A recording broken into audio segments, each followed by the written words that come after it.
Planning ఏం లేదండి. అంటే నాకు ఫస్ట్ ఇండియా ఏకి వెళ్ళాను. అక్కడి నుంచి నాకు అక్కడ ఇండియా కాలప్ వచ్చింది. ఎలా తప్పకుండా మన ఆంధ్ర నుంచి ఒక ప్లేయర్ ఆడుతున్నాడు అంటే తప్పకుండా మంచిగా ఆడాలి, ఇంకా చాలా మంది ప్లేయర్స్ రావాలని కోరుకుండేది నాకు. అండ్ నేను బాగా ఆడితేనే అది అవుతుందని భావించాను. అండ్ బాగా ఆడడం వల్ల చాలా హ్యాపీగా ఉన్నాను. ఇంకా బాగా ఆడితే మన ఆంధ్ర నుంచి ఇంకా మంచి ప్లేయర్స్ వస్తారని భావిస్తాను.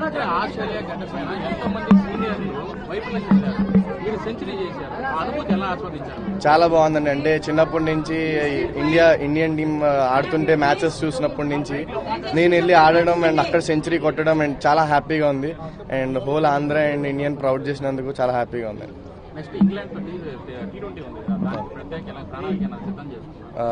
T20 అవునండి, తప్పకుండా. లైక్ చాలా షార్ట్ టైం ఉంది, బట్ నా ఫుల్ ప్రిపరేషన్స్ ఇస్తున్నా. అండ్ లాస్ట్ సిరీస్ లానే ఎలా అయితే బాగా ఆడానో నా 110% ఈ సిరీస్ లో కూడా ఇస్తాను. అండ్ మన ఆంధ్రాకి మంచి పేరు తెప్పిస్తాను.